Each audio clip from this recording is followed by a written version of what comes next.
Une date de retour enfin annoncée pour Gavi. Les supporters du Barça vont encore devoir patienter avant de retrouver leur chouchou. À la fin du mois de novembre, Gavi se blessait gravement face à la Géorgie lors d'un match avec la sélection espagnole. Rapidement, le verdict tombait. La pépite des Blaugrana souffrait d'une rupture du ligament du genou droit et une blessure associée au ménisque externe, tout simplement la pire blessure pour un footballeur. Depuis, il a entamé un long et difficile processus de retour. Rapidement, son forfait pour l'intégralité de la saison a été annoncé, tout comme son absence pour l'Euro avec la Rora. Un retour en octobre? Mais à en croire les informations du quotidien Calatan Mundo Deportivo, il ne sera toujours pas là pour la reprise. En effet, son retour prend plus de temps que prévu. Normalement, il pourrait à nouveau porter le maillot de son équipe au mois d'octobre. Si cela se passe ainsi, il aura donc manqué pas moins de 11 mois de compétition. Une absence forcément préjudiciable, à la fois pour son club et sa sélection. Gavi s'étend à tout juste 19 ans imposé comme un titulaire indiscutable. L'Atlético Madrid et le FC Barcelone ne veulent pas de Joao. Après une énième saison en demi-teinte, Joao Félix se retrouve dans une situation compliquée puisque l'Atlético Madrid ne souhaite pas le garder, et le FC Barcelone ne veut pas l'acheter. L'Atlético Madrid est bien décidé à mettre un terme à sa relation tumultueuse avec Joao Félix. En effet, celui qui, en 2019, avait été acheté au SL Benfica pour plus de 120 millions d'euros, n'est plus du tout le bienvenu chez les colchoneros qui souhaitent s'en débarrasser. Il faut dire que cet été, après un premier prêt à Chelsea 6 mois plus tôt, le Portugais a fait des pieds et des mains pour rejoindre le FC Barcelone pendant un an, quitte à entrer en conflit avec ses dirigeants et baisser considérablement son salaire. En faisant ça, l'attaquant de 24 ans croyait certainement réussir son aventure en Catalogne et ainsi relancer sa carrière qui n'a connu que des montagnes russes depuis son départ du Portugal. Un pari risqué et qui, au vu de sa saison, a été perdant puisque malgré de bons débuts, Joao Félix a ensuite enchaîné les performances en dents de scie, jusqu'à sortir des plans de son entraîneur, Xavi, qui ne lui accorde que des bouts de match depuis plusieurs mois. Quelle suite?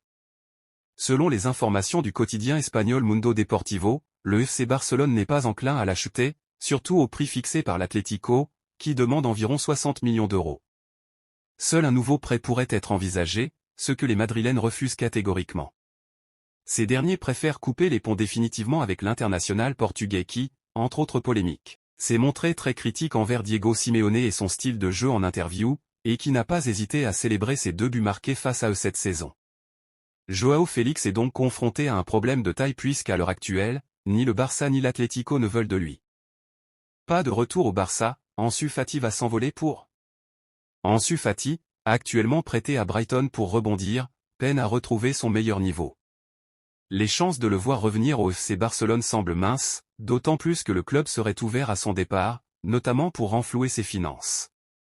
Outre les clubs espagnols, l'ailier de 21 ans pourrait également envisager un transfert en Arabie Saoudite, selon le spécialiste Mercato Ekrem Konur. Cette possibilité lui offrirait la chance de rejoindre son cousin Ansu Fati, qui évolue à Al Naïma en 2e division saoudienne. Avec seulement 4 buts et une passe décisive en 28 matchs toutes compétitions confondues, Fati pourrait chercher à relancer sa carrière dans un nouvel environnement. Liverpool, Virgil van Dijk a annoncé sa décision. Virgil van Dijk lors d'un match en Premier League.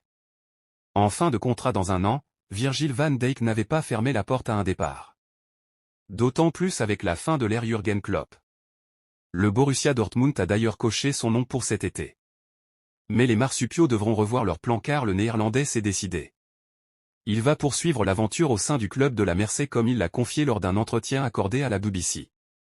Il y aura une grande transition et j'en fais partie. Je pense que le club est très occupé à savoir qui sera le nouvel entraîneur et c'est l'objectif principal.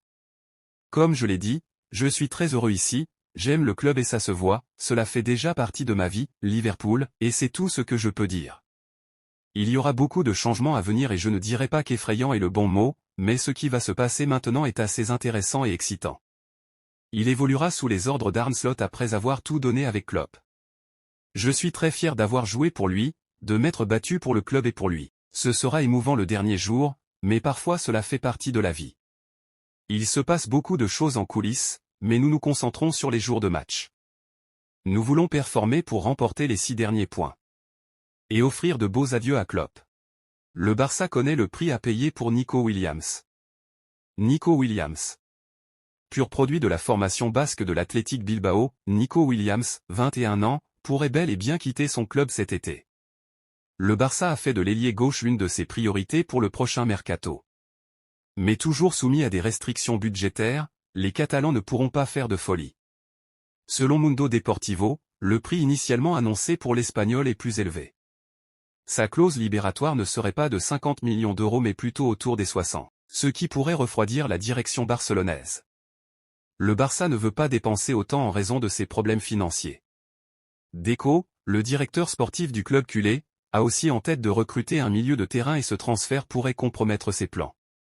Prolongé jusqu'en 2027, Nico Williams avait rempilé pour permettre au club de gagner de l'argent, mais sa clause libératoire ne devait pas être trop élevée pour qu'il puisse partir. Endrick provoque une bagarre au Brésil. Endrick sous le maillot de Palmeiras. Les Brésiliens de Palmeiras n'ont fait qu'une bouchée de Liverpool, Montevideo, Uruguay, en phase de groupe de la Copa Libertadores, 0-5.